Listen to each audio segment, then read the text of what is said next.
Facial recognition technology has existed for a while now, and within the last years it has only become more and more prominent. While initially perhaps the most mainstream technology used by the everyday person that related to the usage of biometric data were our phones and the ability to unlock them without making use of a PIN code, rather just by using our thumb, allowing the phone to unlock through the recognized owner's fingerprints, has finally enough started to become slightly more obsolete, as the new default nowadays appears to be the facial ID recognition. You don't even need to place your thumb down anymore. Your phone will take a look at your face and use its internal pattern recognition software to determine whether it's truly you or not. And FRT, or face recognition technology, is now being used practically everywhere, and has been for a while, really. Certain airports make use of automated gates that compare your face to the one in your passport. Banking apps and similar financial software can make use of your face or a selfie taken at that moment in order to authorize a payment. Ring cameras are able to detect, categorize, and recognize people on your doorstep,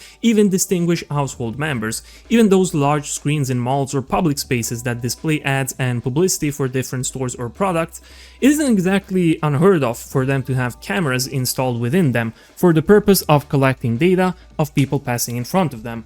Data regarding the age, gender, and even mood of the people viewing said ads for the purpose of figuring out what exactly is the target audience for these ads and how does the public respond to them. It really also shouldn't be surprising to know that these softwares obviously collect and store this data somewhere, which later can be either used to assemble various algorithms or even sold to other major companies who make use of it to train their own biometric recognition softwares.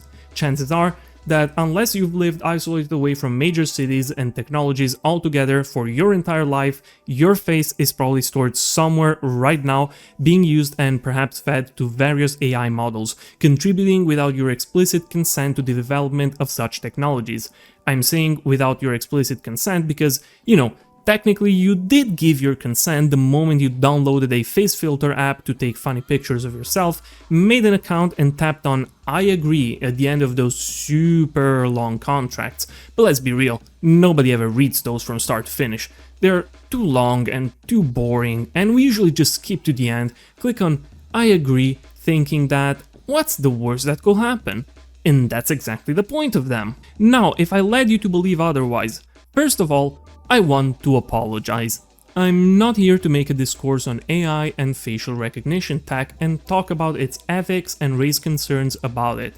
I think that in this day and age, mostly everyone has already formed an opinion on that, and if you still haven't formed one, then I'm definitely not the correct person to talk about it. There's people out there who are thousands of times more educated on these subjects than I could ever be. The reason that I started the video that way I did, it's because it seemed only fitting and in theme with a game that I want to talk about. Faceminer.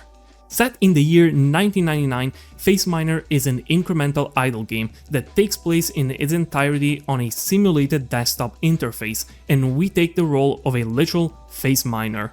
Our task is to collect facial biometric data, compile it in datasets, send said datasets to a mysterious company and use the money that we earn from harvesting such data in order to upgrade our hardware, software, and infrastructure, so we can harvest more faces faster, better. So basically the premise of every incremental game ever. There is a main currency that you earn only to spend it so you can earn more of the same currency. So how is Faceminer different from other incremental games? I'd say that Faceminer distinguishes itself through 3 different points. The first one is obviously the vibe. The game's UI and the entirety of its interface takes place on a desktop heavily reminiscent of a Windows OS from the 90s, and if that isn't supreme nostalgia bait for vaporwave or old aesthetics aficionados, then I don't know what it is. The second point that made Faceminer so memorable, at least for me, is undoubtedly what was my favorite part of it. The soundtrack. Seriously, listen to a few tracks of this.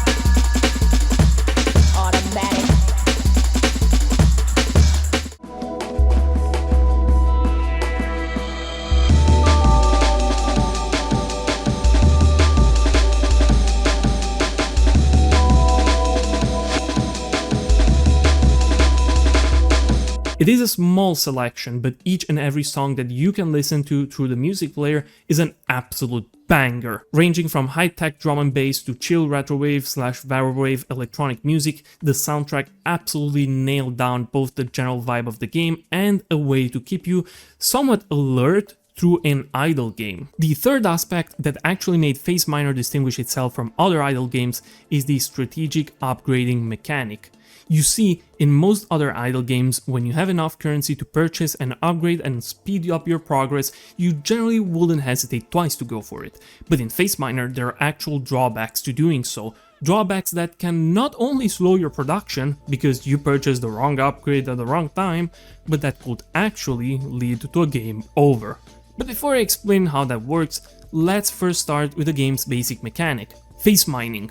The first step to mine faces and feed them to our exponentially growing biometric harvesting company is for us to acquire data packs. Data packs are basically clusters of hundreds of thousands different pictures of humans, cats, and sometimes unrecognizable shapes. So with an initial investment and the acquisitions of these data packs, which your guess as to how they were obtained by our seller is as good as mine, we already find ourselves in a morally gray area as we start clicking from face to face with the goal of finishing an entire dataset. Clicking on clearly visible faces will directly reward us with money, while making mistakes will instead cause a deduction. Now, when purchasing data for us to work on in a CAPTCHA-like style, sort of the one and most important aspect we want to look out for is purity. The data that we can purchase on the marketplace and that we can work on differentiates itself on three factors: cost, purity, and size.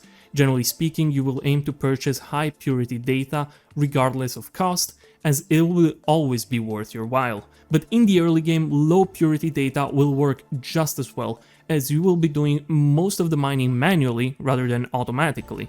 Do keep in mind that the data that shows up on the market actually has an expiration timer, so you'll want to constantly monitor the market for any good deals. You can purchase multiple datasets and work on them in any order you want, but keep in mind that the maximum amount of data you can purchase and store to work on later is directly tied to your computer storage capacity, so you'll have to upgrade that unless you want to risk skipping on some good data deals because you didn't have enough space left on your hard drive. Now, of course, like any incremental game, the manual labor part of it, where you have to click and produce stuff yourself, is only truly irrelevant in the early stages, and it generally only serves the purpose to build a foundation towards the automated idle stage and to make you appreciate just how nice it is that you don't have to risk a carpal tunnel any longer for measly profits, which is going to take us into the next step of Faceminer, and that is softwares. With our hard-earned morally ambiguous money, we can now afford to buy softwares for our computer, and the most important will indisputably be the auto mode, which does exactly what you would expect it to do, and that is, it will mine faces for us with a rather questionable amount of accuracy. At this stage, mining manually is still faster and far more profitable than using the auto mode, whose errors may end up costing us precious money, but that won't last for long, as prioritizing both auto mode and the accuracy upgrades for it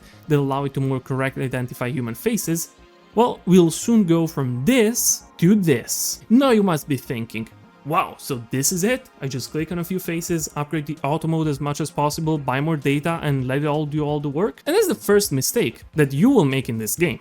Putting all of your money into the auto mode. Sure, don't get me wrong, the auto mode will do a fantastic job at mining those faces, but this is also the point where the game introduces its management aspect, as using the auto mode requires quite literally every component in your computer: storage, memory, and CPU. If you upgrade your auto mode too much too early without taking into account upgrading these three components, then your entire system is going to crash down, possibly forcing you to actually downgrade in order to maintain it stable.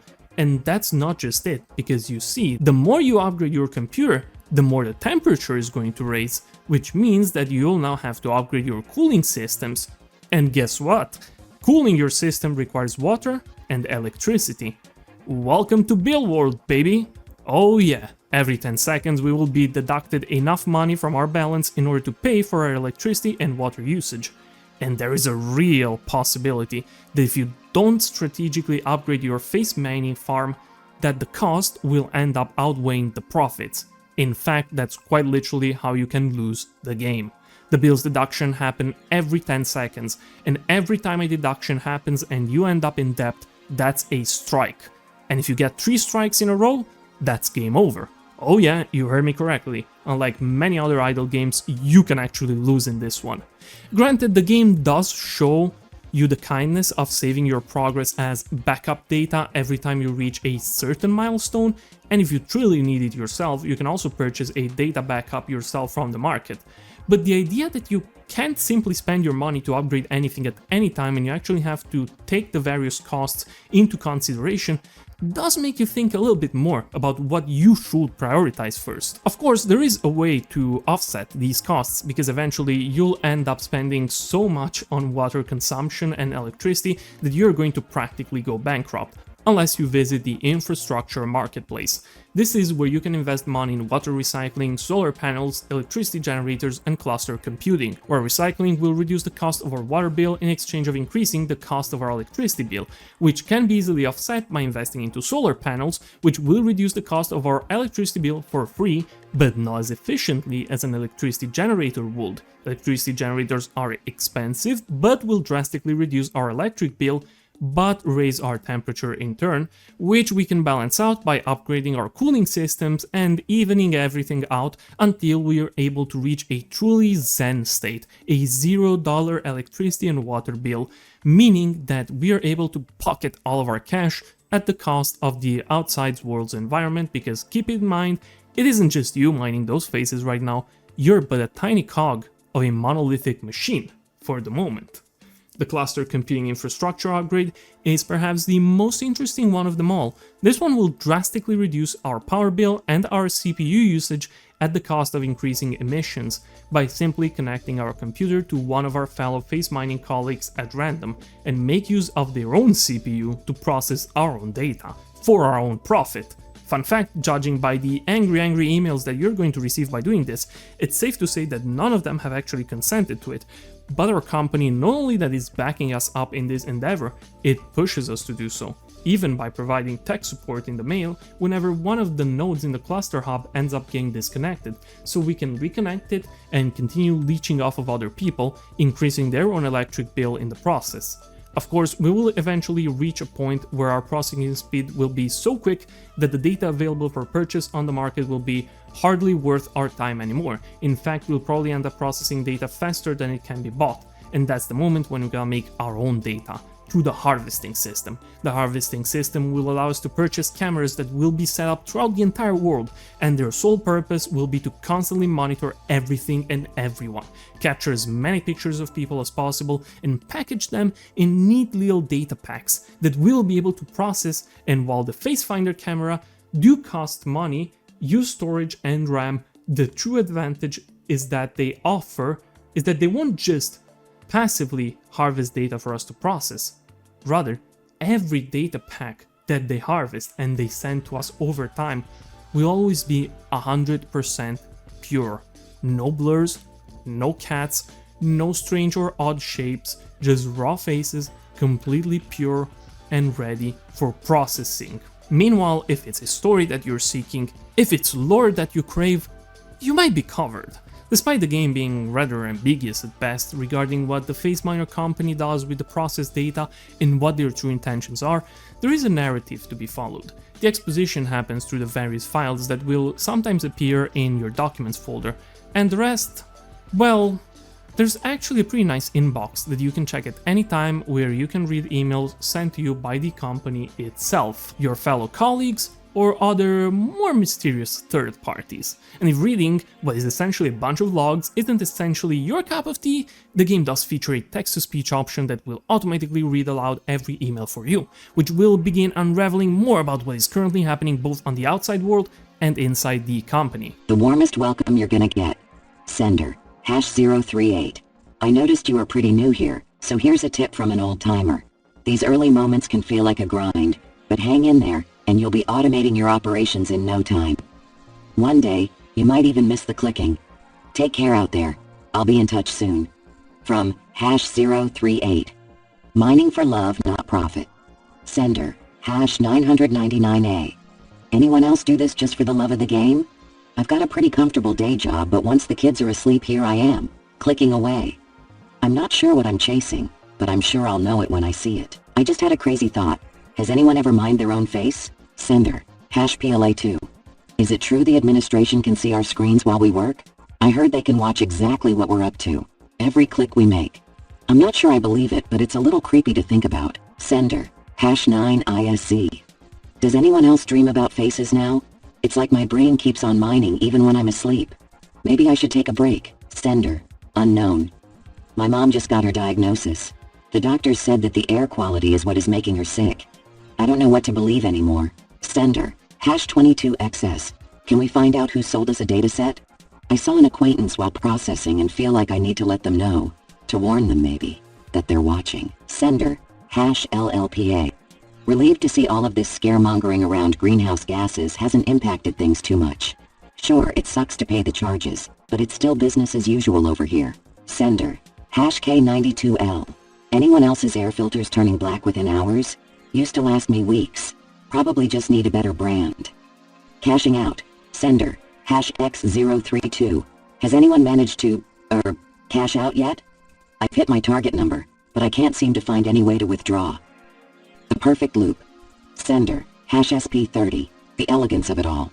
A perfect self-sustaining cycle of endless growth. The system feeds itself, grows itself, perfects itself. Who are we to interrupt such beautiful efficiency, such divine automation? Sure, throughout this whole story we do get to witness in real time how the world begins to crumble to global heating, how forests are devoured by flames and towns are flooded, how our colleagues complain in the email about the unbearable heat and diseases affecting them, and yet we keep mining, because after all, the money is rolling in. Are we going to spend said money on anything else other than upgrading our own system to make even more money? Definitely not. You gotta spend money to make money, baby! But there is an exception. Perhaps you're gonna put something aside and make a few donations here and there for the Urban Forestry program. Don't be fooled. This is not a charity. We're only doing this to offset the cost of the emissions that we are producing. The only thing that matters now is to harvest and process more faces. And the game? Well, it does feature an actual ending. I managed to achieve the game's ending within 4 hours on the normal pacing, although I could have probably done it faster, but I did enjoy taking my time. And the ending? Well, spoilers ahead, and skip on this timestamp if you're planning to try the game out yourself and want to keep it a surprise, but it's pretty much a really predictable ending. The climax that you've been working towards this entire time is simply what anyone would have expected. The entire world crashes and burns due to the now highly unsustainable and self-destructive business model that you've brought on. As everything goes down in flames, you're left with a bunch of money but nothing to spend them on, and more interestingly, access to the company's own terminal, with full administrative privileges, allowing you to further take a peek at the game's lore, writing messages for yourself for the future, along with a complete analysis of your performance.